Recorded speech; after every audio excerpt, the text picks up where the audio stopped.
Namaste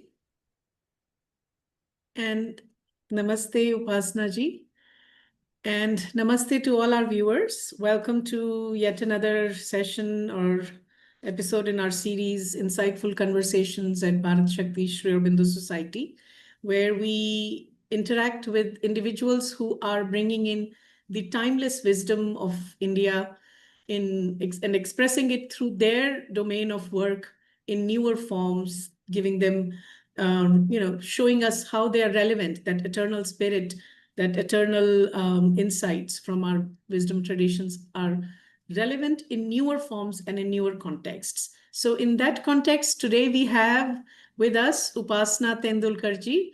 Welcome, Upasana. Very good to Thank you. with Thank you. us.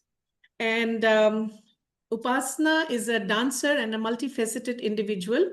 And before we start talking to her about the topic of our day, this interaction, we've titled this as Nāṭyaśāstra and Contemporary Indian Society. So let me briefly introduce Upasana before we listen, hear from her as to what is the contemporary relevance of Nāṭyaśāstra and how she is able to bring that out through her work. So Upasana is a multifaceted professional. She's a lifelong student, or rather I could say an upasak of dance, given her name. She's received a Visharad certification, and she also has an MBA. So which makes, a very interesting background here. You have a very analytical side in you that has been groomed through your management degree, and also a very aesthetic exploration of, through your body. So she has founded a beautiful organization called Dancing Tales. And through that Dancing Tales, she curates, provides enriching learning opportunities, integrating the timeless wisdom of Nāṭyaśāstra and bringing in grace, harmony, dance, movements in various learning contexts, from classrooms to corporate boardrooms. So it's very interesting from what I could gather from the repertoire of work that you've been doing and curating. And I myself have had an opportunity to attend one of your sessions at Auroville last year. And I also know that you work a lot with within the contexts of, integrating Indian knowledge systems into from university classrooms to individual, groups, to corporate groups. So with all that interesting background, rich background that you bring in, Upasana, my first question would be, just if you could share with us a little bit about your journey as a student of dance, Nritya, and also, I'm sure all students of dance in the Indian tradition are exposed to Nāṭyaśāstra. But I'm curious to know what made you see that particular text as so enriching and so relevant. So what was that experience all about? So if you can share a little bit about that, that will be great. Shri Gurubhyo Namaha.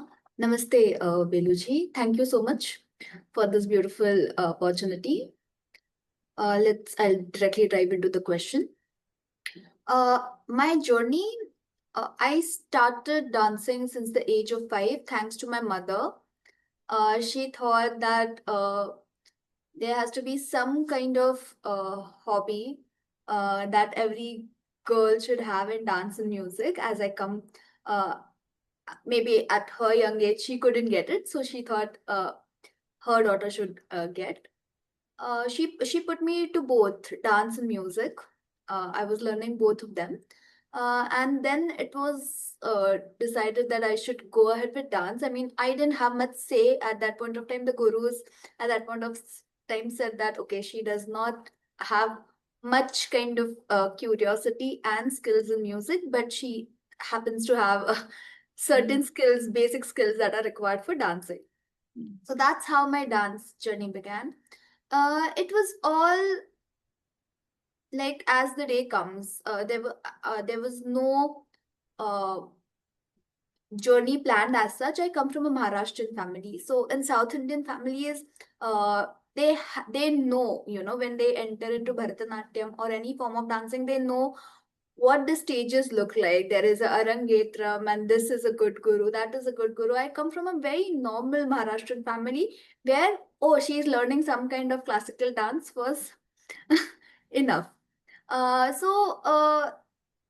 Good part about it is I was not looking to achieve anything. It was just like the day comes, I was going to dance class, and that's it. Never had a thought that, oh, there will be a day when I'll be doing Visharat. There will be a day. There was nothing that I want to like really go behind. It was like along with schooling, there is this dancing happening. Of course, like a any other kid, I used to get bored. Classical dancing in the beginning can be very boring because they keep teaching you the same thing till you get disciplined at it. My mother was hell bent on that. No, no, you should keep going. So I thank her for that. So that's how till ninth grade I was doing, and I remember my first exam. It took me 4 years to give my first exam because my guru was not confident enough that I can. So it was to give the first exam. It took a longer time, but then every year I was clearing. As in when I was ready, I was appearing for the exams, and they were good. After I was in ninth standard, and my guru thought that she seems ready for Arangetra. That time I realized, oh, there is something that kind of a final exam for this. Of course, Arangetram is not final exam. There is much more than that, but there is something that you look forward to. It's not just going and learning and giving exams. Uh, they asked me if I want to do, and I didn't know what it takes to do. Honestly, I was like, okay, let's do it. But the practice was a lot. Arangetram needs a lot of practice. And I think there I started understanding the gravity and discipline of classical dancing or a classical form in general. The Arangetram happened. It was one of the best experiences of my life, I must say. And I didn't know what dance gave me when I was performing at Arangetram. And after that, honestly, I start like a very other normal person. I never thought I will get into dance again. I was happy that I did Arangetram, and even in my family was happy that this happened. But it was a very normal journey of pursuing graduation. Then I did a job as an HR. Then I completed my post graduation MBA from the Cardiff University. Came back again. I was working as HR. Uh, Everything was good. The job I was doing was good. My boss was good. I had no typical corporate complaints as such. Everything was good. Still, there was something that was missing, and I was not able to point out what. And in the journey or in the pursuit to find what was it, I could again see that the answer was dance. And then I came back to dancing. Uh, by then, it was a gap of 7 years that I haven't danced. I haven't practiced classical.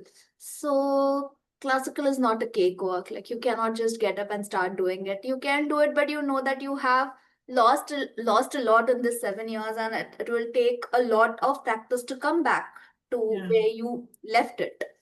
So I started dancing for joy, any kind of dancing, and it gave me a lot of happiness. I had in my mind that I will again start my classical journey, but I didn't want to stop till then, till the right time comes. So I started just dancing, natural dancing, which gave me a lot of happiness. And I was struggling with certain mental health issues at that point of time, where dance became a great tool for me to get out of it. Uh, and I was sharing these experiences with people, and people asked me, why don't I start something? Why don't I facilitate where such kind of dance can help others as well as it helped you? So I started an organization. Actually, it was not even an organization, it was a passion project called Dancing Tales. Uh, as you rightly mentioned in the introduction, it was just to explore the joy of dancing. It was not about how you dance, but what exactly happens to you when you dance. The focus was on that. Uh, it was well appreciated by people. I was enjoying that much more than corporate job. I realized that in spite this being good, I feel there is a need of something else. I mean, it's a real passion. Because when things are bad, you always want something different. But my corporate job was good. There was no push as such for me to find something different. Still, I had a pull here, so I realized that this is something where my calling lies. So I started with that. At the same time, I was blessed enough to open my doors to Arthashastra. I met my mentor who taught me, I mean, who under whom I'm still learning Arthashastra. And under him, I saw how Shastras can be seen in contemporary lens. I work with him. I see how Arthashastra can be used in corporates for leadership development and organization development. And I think that was my turning point. I mean, very active turning point to see how eternal Indian wisdom can be seen in today's world. Arthashastra is a fantastic book, uh, but that also nudged me to think I should take up a Shastra which is closer to my heart. And very intuitive answer was Natyashastra. So I was looking for courses. I realized most of the work that has gone in Natyashastra, most of the work, I will not say all of it, most of the work, 90% of the work has gone in with seeing Natyashastra as a lens for performing arts. It is called as a book of book of dramatics and book of performing arts. Dancers, dramatics, musicians use it. I felt there is much more to it because if we even understand a little about Bharatiya civilization, all the scriptures who are written in ancient times, they don't serve in fragments. They are whole. Right. So they connect with different aspects by virtue of they being from this land, because that's how our rishis thought, that's how the scholars of those times thought. So this seed was planted in my heart because when I was young, I used to I attended one Bhagavad Saptaha that happened in my house, and I could see a lot of interconnections of one scripture with science, with arts, with day-to-day life, with how to solve problems at home, at office. So there was some kind of thought that it has to go beyond. It cannot be only for performing arts. Then I think, yeah, I did the course with Indica University by Dr. Bharat Gupta, which became my opening window to understand Natyashastra way beyond performing arts. And then I started studying it verse by verse. What does it mean and what can I take from it? And what I was intuitively feeling, there was Shastra Prabhana to it. The first chapter of Nāṭyaśāstra said that nothing in the Trailokya in Trikala is not part of Natya. It also said that it tells us the duties of human. It is a Panchama Veda because we had four Veds. Four Veds were not accessible to all because of the complexity of it. So it was the fifth Ved created to make this knowledge, uh, to simplify, to generalize this knowledge, to take to masses because everyone has access to knowledge. So it came as a learning and development tool. It came as a tool which is beyond performing arts, because it is said nothing in the Trilokya and the Trikala is not part of Natya. Means they are not just talking about Natya which is on the stage. They are talking about the Natya that happens like literally everywhere. So certain these verses did give me kind of a confidence and validation on what I was thinking, and that's how I think uh, I I would say I had I took a risk of walking on this path, because when you deal with Shastra, you just can't, just because you feel you can't do it, right? There has to be a Shastra Pramana. So these 2-3 verses did give me uh, confidence, did give me the capacity to take this decision, to take Natya Shastra beyond performing arts and see what happens. Yeah, thank you. That's beautiful. I'll come back to this idea of application or relevant insights from Natyashastra into various other domains of life. But I want to go back to one point you said that during that time when you had been away from classical Nritya, Bharatnatyam, and you just started exploring dance to for your own healing, for your own well-being, and as you started maybe curating some experiences for others, people could find that useful. So on your website of Dancing Tales website, I saw this at many places. You use the words dance and movement together, grace and harmony, and all these things that as if the intention or the goal with which you are curating these experiences, whether the person is a trained dancer or not, or exposed to any kind of dance based learning, the idea is that if you bring some sort of rhythmic movement in their life, in their work context, in the way they walk through life, um, they will arrive at a greater harmony. I guess that's what you're probably you are trying to do. And in that context, I would like to know a little bit more about your observations, experiences of working with individuals, maybe to begin with, who've had no exposure to dance, but who have might have felt that kind of same well-being and healing that you experienced during that period. So then we'll come back to Natyashastra because this connects very well with the last thing you said about how Natyashastra, like every other Shastra in our tradition, which bring in the idea of integrality of life, that it's not cut off into pieces. Some of us may be drawn to some kinds of works, but we take the whole thing with us. And if some parts are not given proper blossoming opportunity, something in us gets suppressed or repressed. So I just want to know from that experience, then we'll go to the second part about Natyashastra. Sure. So experience of individuals, I would like to share one experience that really delighted me, and I found blessed to be instrument of this change. There is this program, a 10-hour online program, Break Free Through the Dance of Grace, done by Dancing Tales, where many things are there, or a lot of dance and movement, active meditation activities are there as part of that course. One lady did that course. She is from Bangalore.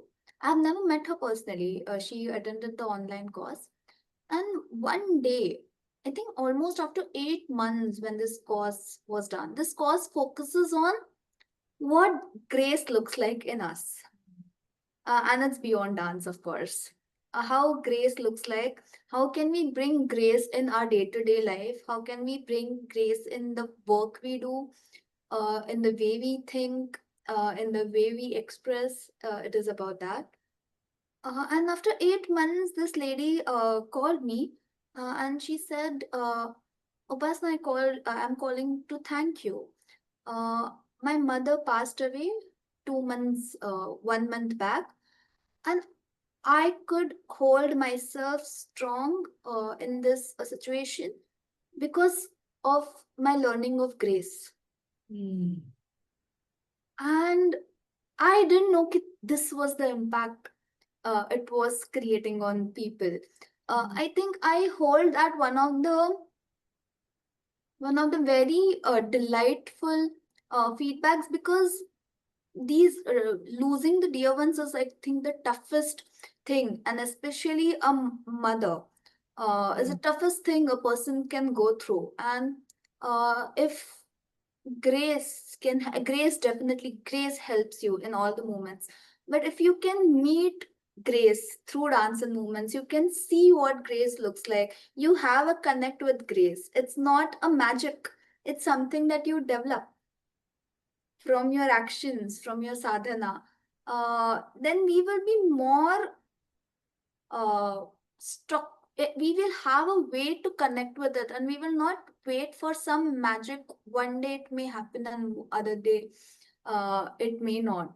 So I think that was one of the very it touched me honestly, and I realized I didn't understand the impact of the work till that point of time. Of course, I consider myself as an instrument, because when I started, I didn't think it will touch at this deep level. Uh, Dance in itself has power. I don't teach dance, I just facilitate a space where people can be themselves, a non judgmental space where they can be themselves and move. So, but it had power, is what I realized that point of time. What was the next question? I forgot. No, I was just saying that because it kind of connects with the philosophical vision behind Natyashastra or any other texts, any other shastras in our tradition, because it emphasizes totality of life, integrality, and Yeah. grace is a, kind of only comes when we feel complete somewhere within. When we feel cut off, chopped off, it won't come. I define grace. I mean, the way I would, if at all I have to limit words, grace to words, then I would say, I would put it something like this. It is the harmony of thoughts, emotions, actions, and energy. Yeah, beautiful, wonderful. It's so interesting. Just last week, I was in Bangalore. We were doing a workshop, and one of the sessions, this was for a group of teachers, and the school wanted me to share some things about collaboration and creating a harmonious work environment. And one of the first things I shared is and something about Indian culture, Indian knowledge systems, and things like that. So the one thought that just quickly came to me was how Sri Aurobindo defines how do you even assess a culture? If you were to rank different cultures, it should be on the basis of to what extent a culture promotes or can facilitate this harmony of mind, body, soul, and emotions, and all of this. So that would be his benchmark, his criteria to evaluate cultures. And of course, he goes on to say that Indian culture would rank very high in that because that is that has been really the goal.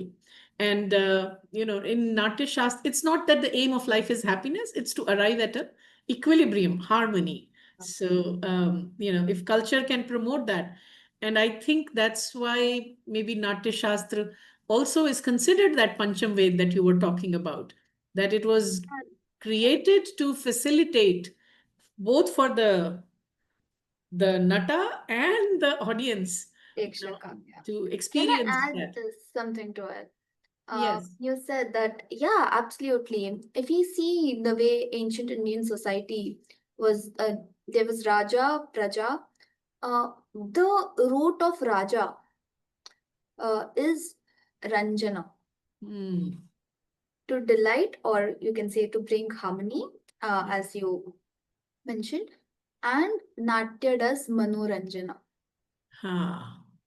Man ka delight. And uh, so basically to keep the praja delighted, to keep the praja in harmony.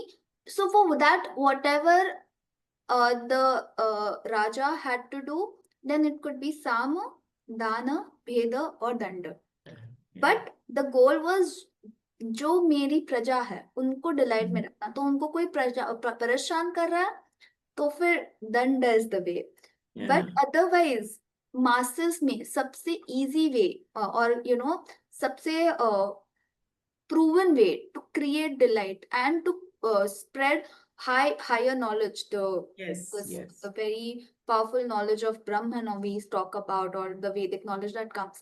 Natya becomes a very potent tool to do that. And people who are constantly in touch with that knowledge, what else they would be than being delighted? Yeah. And they were not, that Samaj only will, if they're constantly in that kind of knowledge and that kind of art is getting created in that region, then the possibility of crimes or possibility of some wrong thoughts coming, Yes. naturally goes down, because that's kind of vibration, that's kind of society that we are creating. Everyone is Yeah. moving towards delight. The word Yeah. Raja itself comes from that root. Manoranjan comes from that root. So Wonderful. Wonderful. So maybe I'll take off from this and then maybe come to some other questions later on, because I want to continue with the flow of the thought that you just shared. The word Manoranjan. And I want to look at how, from that ideal of Manoranjan, we have come to a point in time where the word entertainment does not does not come close at all to the vision behind the ideal of Manoranjan. And you were talking about, the crudity, the vulgarity, or all that kind of thing that comes through some of the art forms. Um, are you, am I, Upasana, are you online? Hello?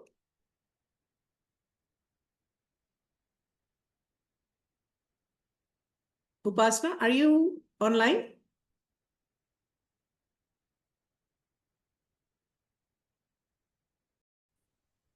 Okay, so good. We are back now. Um, so Upasana, I was talking to you earlier about, how the ideal that we had, what we were describing about uh, Raja's work to facilitate delight and harmony in the people. So, and Natya's role as being, to provide manoranjan, the delight of the being, um, or the emotional part of the being, the mental part of the being, the mental emotional well-being. So, from that vision of manoranjan to our modern contemporary understanding of entertainment, it's a huge gap. So I would like to know from your perspective, with your insights into Natyashastra and what you've been studying and what you have been, with your facilitating the work that you are doing, curating experiences, taking wisdom from Natyashastra. So what wisdom or what insights our contemporary mass media, film, commercial television industries, what can they gain from the idea of manoranjan that is there in Natyashastra and other texts? And why do you think they have been ignoring it? I mean, one simple reason is profit, commercial things. But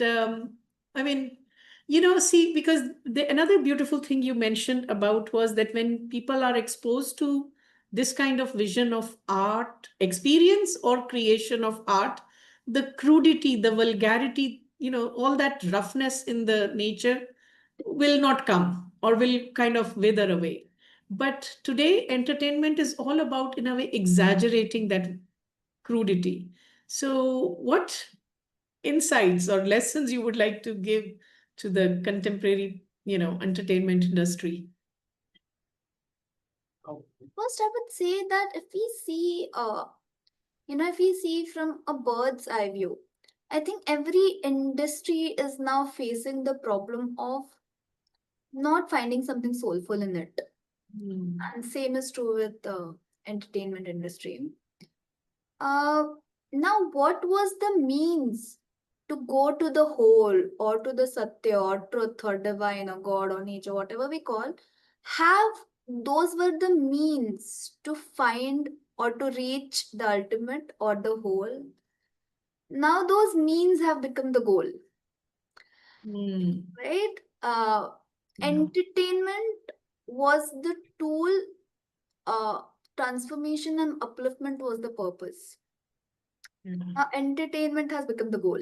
Yeah. Entertainment has become the purpose, and every industry, every discipline, every sector, every domain is facing that.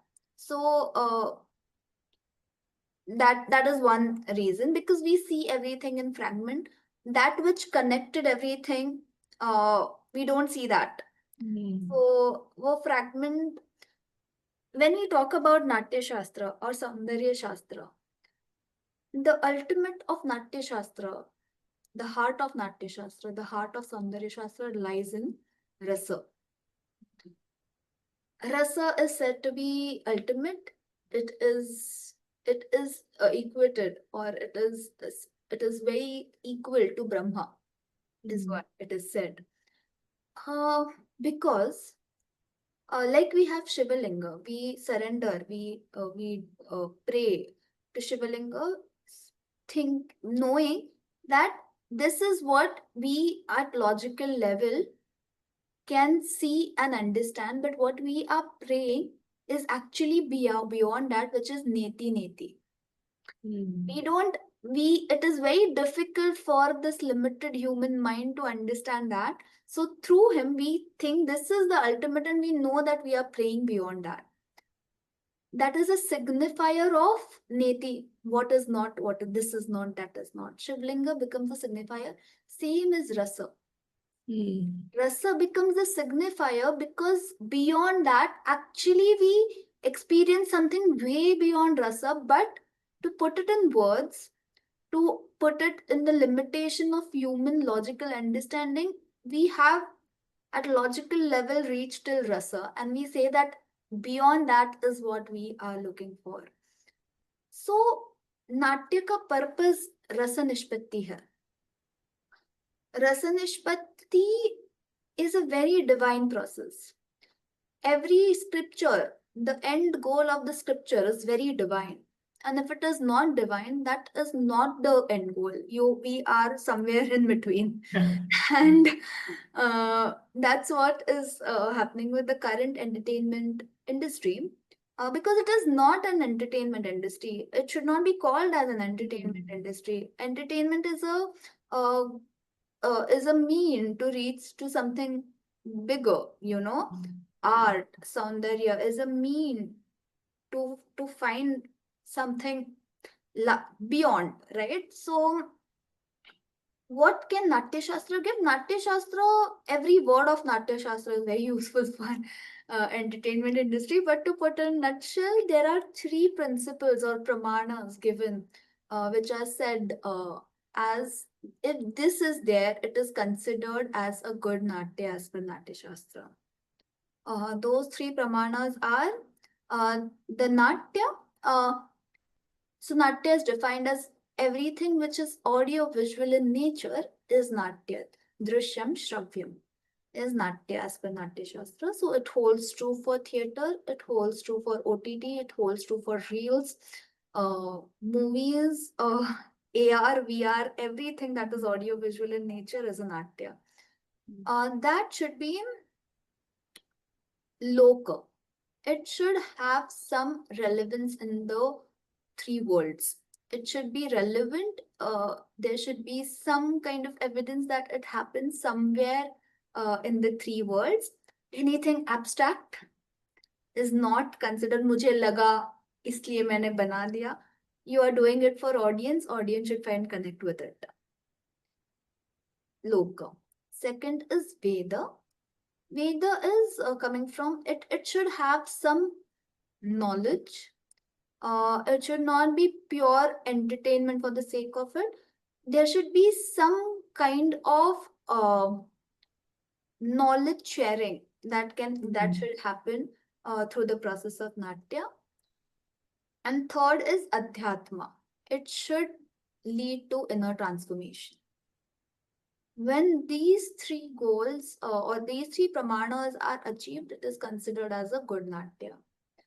All these three lead to something I say called asvadyatva, which makes the Natya worth consuming. Anything can be consumed. No, we can consume poison as well. And is poison worth consuming? Poison is not worth consuming. So today's content we consume, but it is worth consuming is the question. And what makes it worth consuming? These three pramanas. Now, keeping the practical today's lens in mind, it's very ambitious that at this point of time we get all three in one content. But at least we as an audience should be very mindful that इसमें से दो तो हो. Hmm. And as a content creator, if we want to walk the dharmic path, if we want to walk a very ethical path, if we want to contribute to the society, we should try making a content which aligns with these principles. Yeah. Yeah.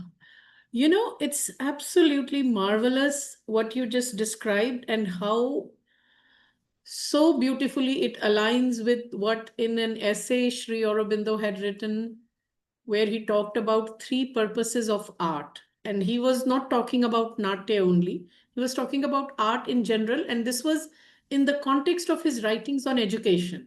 He wrote a series of essays called National Value of Art, more from an educational and nation building work of art.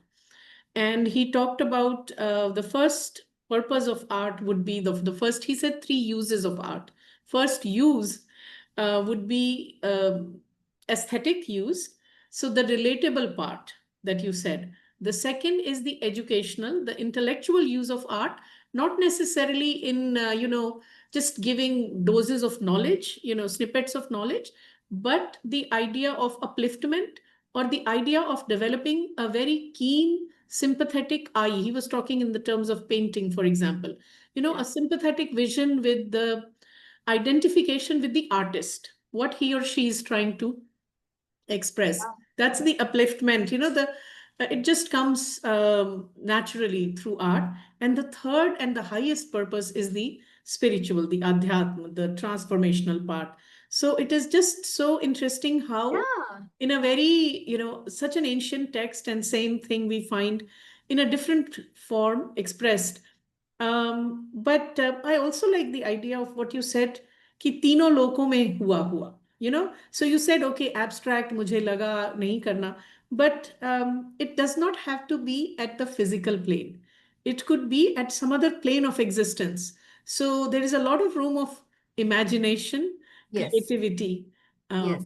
But there is also something about drishti that you might have realized or seen that it could happen in another loka, in another plane of consciousness.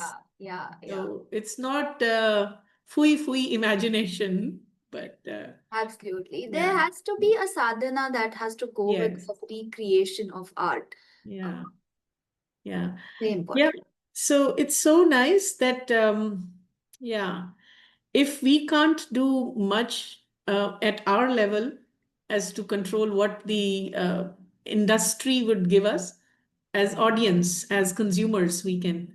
That's a very beautiful insight you share. So let's talk a little bit more about people who are not necessarily in performing arts or in entertainment kind of work.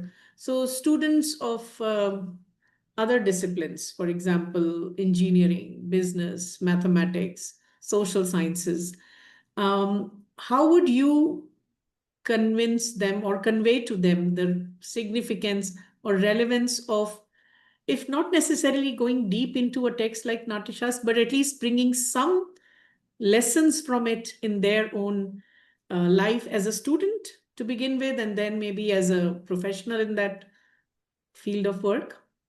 Yes. So I think whichever profession we may come from, the deeper pursuit is the pursuit of joy and happiness. Mm. Anyone has, whichever profession we come from.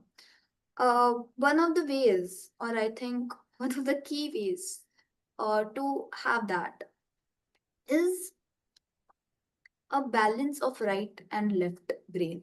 Mm. Very important. Uh, when we are balanced, the right brain and left brain, as we call the Shiva and Shakti in us, both are balanced, both are activated. That way of living naturally becomes joyous. Now, how do we do that? It cannot be once in a year, in 365 day, one fine day you go and see some great temples or sculptures and appreciate art and come back and rest all 360 days you are Yeah. right brain dominant or left brain dominant, whatever it is. It has to be a continuous process of taking them together. If you're into mathematics, if you're into logic, initially you have to make some efforts to bring some kind of artistic way to it. If you're purely into art, that is also, I would say, then you have to bring in some kind of logical way to marry that art, and that life naturally will make you complete, and whatever will make you complete will make you happy. Take it Natya, take it Saundarya Shastra. Why it is important, why we are saying that mathematicians or IITians or people who are logic dominant should use it, because आजकल वही लोग ज्यादा है, उनकी ही मात्रा, उनकी ही संख्या ज्यादा है, इसलिए लेफ्ट ब्रेन डोमिनेंसी एनीवे ज्यादा है. Yeah, femininity, creativity has gone down. So that's why we are saying, oh, bring in art more, because if we do a average, then we will realize, oh, the masculinity, the logic, everything is high. So we are saying, oh, bring in more art, more real art, more real way of balancing this two. That's why we are focusing on that. Agar aaj, maybe tomorrow the society is in that this balance where it's all only creators and creativity people, then there will be a need to balance the other side as well. So it is very essential for everyone. I would suggest, whether you perform for others or no, that does not matter. But having some kind of art, or even being a good rasika, being a good audience, can help you in that to balance. Now, this is at a very philosophical level I spoke about. In day-to-day life, what art does is it makes your communication with people simpler. I'm saying Nāṭyaśāstra. It helps you to communicate better. It helps you to express better. If it helps you to understand others better. It definitely does that. Whenever you want to communicate your thoughts, understanding of Natyashastra, if not the text, but just the philosophy of it and taking some concepts of it, really makes our lives easy, because we are social humans and we work in the world where we have to constantly communicate through body language, through words, through now emails and digital media. Constantly we are communicating. So it makes it easy. How it makes it easy? It gives principles. What is the final goal of communication? How can we achieve that goal of communication? As we also discussed, Natyashastra is a Pancham Ved. Any knowledge you have, mathematics knowledge, any great formula you have, Natya gives power, art, dance, dramatics, adding to it gives power to simplify it. Now, if you see the Nataraja Murti, it is there in the CERN laboratory in Switzerland, because it is decoding what happens at a subatomic level, subatomic particle. Okay, through Natya, they have made such complicated physics so simple. That's how you can, and it can only happen who understands science deeply and who understands art deeply can bring in something such powerful. It cannot happen through a person who is one way dominant. So it will make you whole, and it will bring your best to the world, and world will understand you better. So I think that's why it is very important. Importance is ज़्यादा, it will help people. We are surviving without it right now, but we are surviving. If you want to live, this will definitely help. And in AI times, this will be a game changer. If we have seen the Maslow's hierarchy, the second hierarchy, he added a few levels in the second hierarchy that he has given. Transcendence के पहले aesthetic needs आते हैं, right? अभी AI के we as a society at average level, not individually I'm talking, we have reached at a level where absolute survival is taken care of. We are not humans anymore who are in the jungles trying to save our lives. That's not the era that we are into. We are moving above and above at a global level. We are moving above and above, and with this AI, all the survival or all the basic jobs are going. The machine, the robotics is going to do. Then there will be the question, more people will ask the question of what is the meaning of life and what is beyond what I do.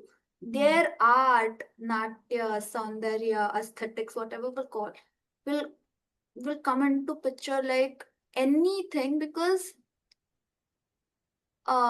we will realize that there is not always meaning in something doing. There can be meaning in being. And that will be very, it will be a very, that now it is a luxury, but I think then it will be a need, because what is need at right now is taken care by AI. Yeah.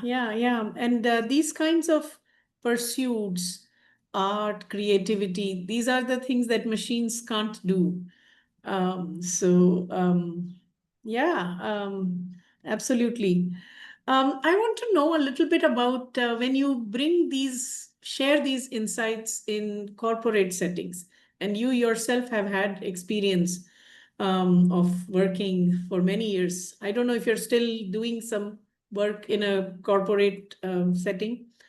So what kind of response you get, and how do you, in your observations, how do people receive what you have to share? And what do you see, maybe little hints of transformation that you see happening, even if it may not sustain, but at least for that point in time. So if you can talk a little bit about with regard to how the timeless wisdom of Natyashastra is relevant to those working in, very competitive business world. Yeah. It's I honestly I would love, and it's kind of my dream, that the very normal L&D methodology of India should come from Natyashastra. Learning and development industry should take a lot from Natyashastra because it was created for that purpose. How do people take in? People definitely love it because people are done with presentation model. So people definitely love it. There are challenges. पहले तो ये समझने के लिए एक आय लगता है. You need an understanding कि there is a knowledge sharing happening, because when art comes in, people with our current understandings look at it as an entertainment. First, we have to set the context very strongly, and we have to give a lot of time to context setting that this is not just fun. We are here to learn. We are here to transform. Once that context setting is done powerfully, I think the process is very engaging. 2-3 things happens. The learning becomes very experiential. Thus, the retention level of that learning goes higher, and thus the application becomes more of that learning. Why does it happen? Why the retention level goes higher? Naturally, when people are engaged in that learning, maybe they are doing something, they are doing drama, they are doing dance, or they are so engaged and absorbing as an audience. Again, I would say their body, thought, emotion, and energy are aligned. At that point, the amount of focus is so high that even if they just take 5% of it, they are going to apply it very brilliantly, that 5%. Because why do we remember Ramayana and Mahabharata stories like this? Because when we watch them, what is the kind of retention of that story that happens to us? And in the tough times, and dharma sankat, or we say, or decision making times, the stories do come to us. Oh, he has done something like this, or she has done something like this. This should be the right way to go ahead with it. So it definitely helps at right point of time that knowledge to strike. Art does help. Art, matlab, a combination of dramatics does help you to do that. So you don't have to learn, keep, or by heart something. It is woven in such beautiful stories that it just goes and stays with you, and at right point of time, it just comes to you. Yeah. You said it's your dream that industry should use the pedagogy that we can get from Natyashastra. And on your website, you speak about two, three things, the Drishyam, the Shravyam, a couple of other things kind of like the pedagogical model that you use when you do work with corporate settings and other in other situations. So for example, if you were working with a hardcore industry, some sort of a business setting, or even in like a social sector or governance, administration, I don't know, bureaucratic office or something like that, do you encourage them to kind of right there and then take up a situation that they might have felt like a dilemma, dharma sankat, something that has come up from their job situations, their work situations, and express it in the form of a drama or something, or just to make it more, I mean, in not in a superficial way, but in a little deeper way, entertaining, humorous, and yet conveying a point, which rather than a boring PPT that these are the issues that I faced or we faced. So the effort is as follows, with couple of organizations. Currently, one of the automobile organization I'm talking with, I'm having discussions. It's not yet on floor. They have processes of training, sales pitch, then customer complaint pitch. There are processes. The problem area is, they all know because that training keeps happening every year, right? So we all know what that process looks like. Now, how to make it engaging, how to make it interesting. So the thought that I always have during these trainings is, there is a knowledge, there is a process, there is a matrix already set by that industry. These are the best practices or whatever. Now, taking that knowledge and creating a storyline, creating a protagonist, and building that entire process around it, and then having a core center theme of a rasa, or through abhinaya or something, we can make that process a story, right? And then maybe that is one part where it is like the trainer is doing something and the audience is watching, and then it can be experimental, where role plays and everything happen, where they become the protagonist or they become the villains or whatever, to make it fun. And that's how the learning happens. I don't have any data to validate as such with corporates, but the retention rate will be higher. But I think in coming couple of years, I should be able to produce that data. Great, great. So you see, when I was long time back, I'm saying, when I was doing my undergraduate in Delhi University, it was the whole what is it called? Nukkad Natak tradition, it was very popular. It still is, I'm sure, at many places. But I always looked at it as a sort of like a very propaganda type of a thing. Generally, it is done to convince people that I have the truth, or that we are telling you how to think or what to think. But so that rasa is not there. That exploration of the truth is not there. I'm not participating with the performers. It's like they're trying to convince me that this is the kupratha from Samaj that we have to throw out, or, kind of like that. At least at that time, it was very much akin to that.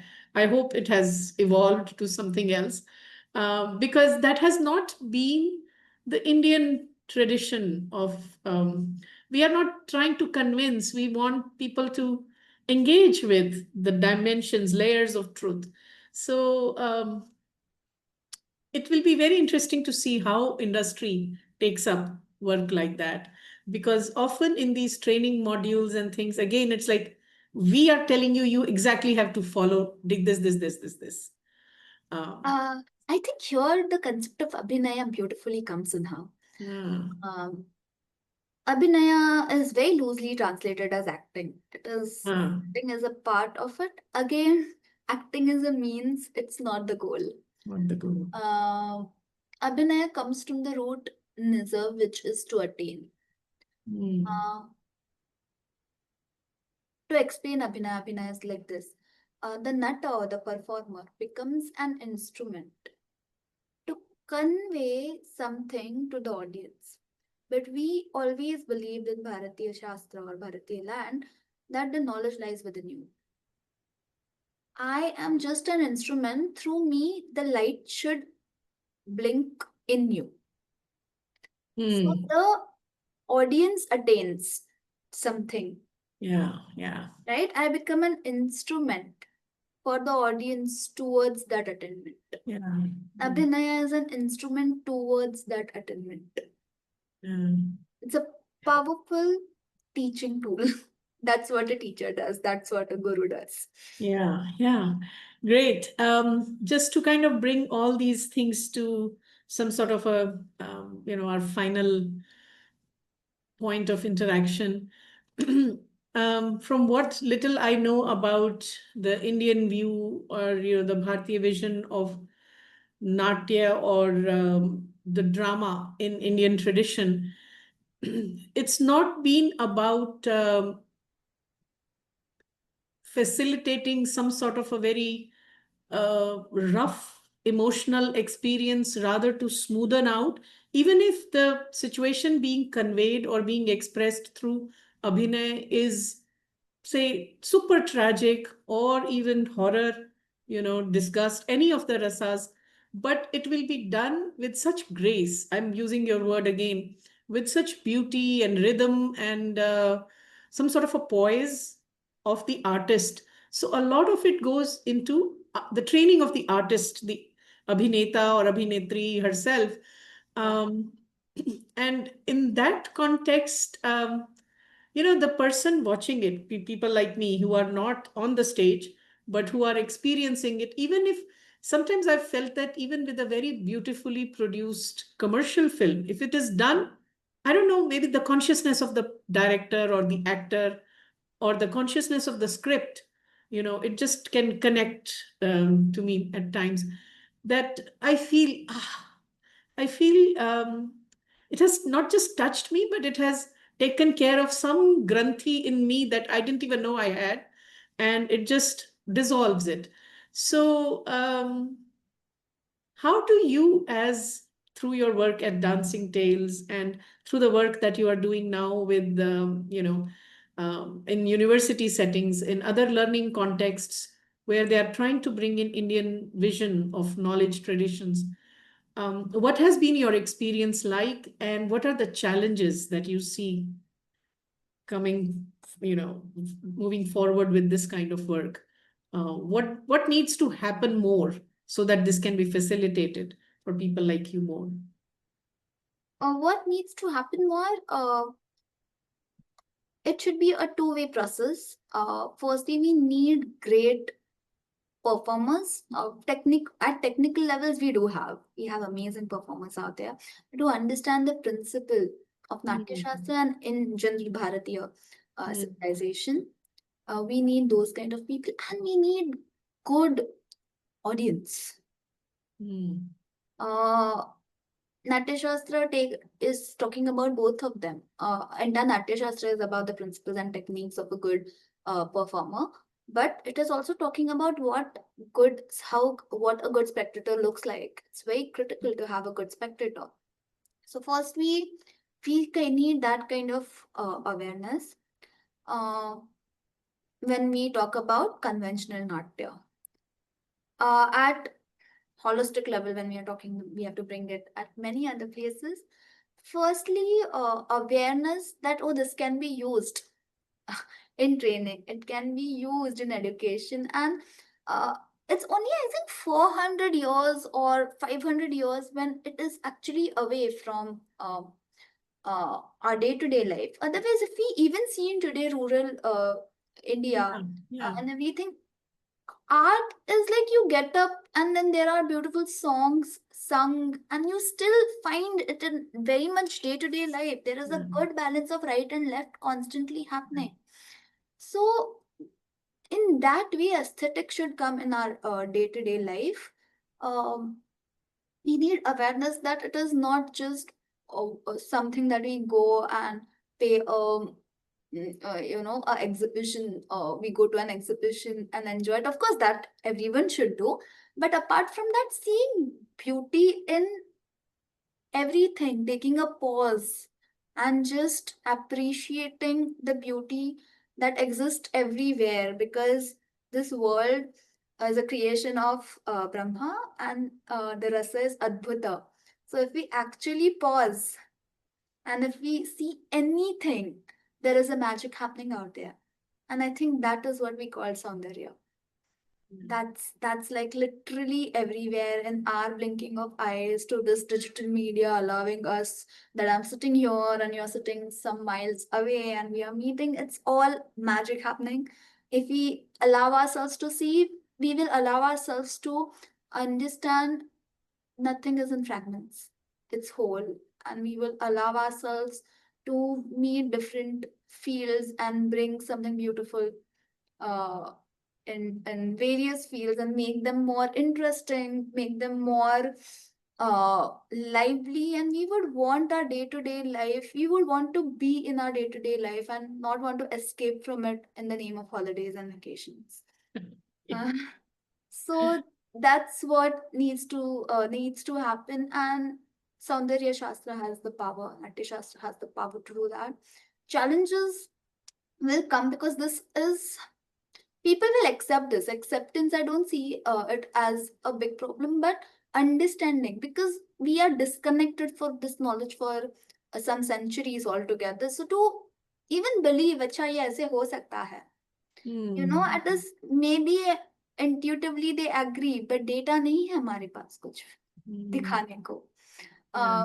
We have some very ancient examples like the Nataraja Murti I mentioned about, Ras Leela. All these things have metaphysical, scientific significances, but still they were done then. I mean, they are eternal, but they were coded then. Now, आज के लिए data build करना पड़ेगा to make people realize that this is the way. I think we can conclude this beautiful interaction at this very positive, uplifting, encouraging note that you have said here, in terms of that how it has been relevant. And it's not that people intuitively don't see the value of it, but maybe it's some part of the brain needs convincing, so the data could help. But I another thought that came to me as I was listening to you was that people still are living that kind of life with beauty all around. या जो एक है ना, एक experience, it is part of their regular daily life, कि उठ के सुबह अल्पना बनाए या कोलम बनाए या रंगोली या अपने दीवार पे आइपन करें, कुछ भी करें. And the mother, who was the spiritual collaborator of Sri Aurobindo, she had made one statement, and I have always found it so, her insight into the Indian larger cultural context was so amazing. She said only those parts of India that have been anglicized have lost touch with the keen sense of beauty. And she Very didn't true. travel much in India. She only lived in, this Pondicherry. But her own sense of beauty, her own sense of aesthetic, she was a trained art painter and a musician. So just her observations and her, obviously, the inner vision, her drishti, that it is the anglicization, which I believe is a very, we didn't even do that correctly. It's like a very meaningless copying, aping. We don't even know what it is like to have the true modernity. So we have lost touch with what was beautiful in our tradition. And but thankfully, we have people like you bringing that, telling us that that's been part of who we are and how we need to reclaim that, revive that, and renew that. I think that's another word that you have on your website: reflect, renew, and maybe there was another R. Reconnect, revive. Reconnect. Yes. So you're helping us reconnect in some ways. So I'm very happy to have had an opportunity to connect with you in person and also through this. And I'm sure our viewers will find this very engaging. So when we share it, I'll put the link to the website also in your website in the description box. So those who would like to connect with you. But thank you so much for spending this much time and to really bring out the contemporary relevance of Natyashastra and Shastra and cultivating a sense of beauty and aesthetic sensitivity in modern life, Thank you so much, Beluji. contemporary I life. am aware Thank that you. you yourself have uh, done a lot of reading and your own understanding and thought on aesthetics and beauty. I have seen your videos. So, I have learned from you as well. So I find myself very privileged that the people who I have seen the videos I have learned from, I'm getting the opportunity to have a conversation on such deeper, beautiful, and the need of the time kind of topics. Really Well, very yeah. grateful. Thank you. Thank you. And really, I mean, so my interest is more from a scholarly side, or again, like you're saying that we, as a Rasiks also, we need to grow, we need to learn, then only we can appreciate it more and we can integrate it in our lives more. So if it is only purely academic interest, then I would have probably just stopped. But because it brings so much meaning and purpose to life, so we keep doing it. But you are out there really doing it, especially in the performing arts realm. And because that, I think, especially with the huge youth population that we have, mass media and the audiovisual content is so the influence that it has, the influence that cinema has, for example, Yeah, or yeah. OTT has, that is totally out there. Not many people will go into exhibition galleries, but movies, they'll be there every Friday. So yeah. It's a very responsible job. The Yes. Natyashastra talks about what is the responsibility of Natta. Natya is Mm. understood as a yajna. We can end on Yeah. this. It's a yajna. You Yeah. are out there to uplift something within. Yajna does that, right? The fire Right. goes up. It's a symbolism of upliftment. Yeah. That is the responsibility of Natya because it has the power to reach masses in huge numbers. Yes. Yes. It can uplift and it can create a downfall as well. It's an Yeah. energy where you take it, it's up to you. Yeah. So Yeah. yeah, it's a very powerful, potent tool, and we have to be very responsible while using it. Yes, I'm sure. I just hope you, people like you, or the mainstream media, the mainstream film industry will just open their doors to insights and wisdom that is out there from our Bharatiya tradition, and really people like you can be bridge.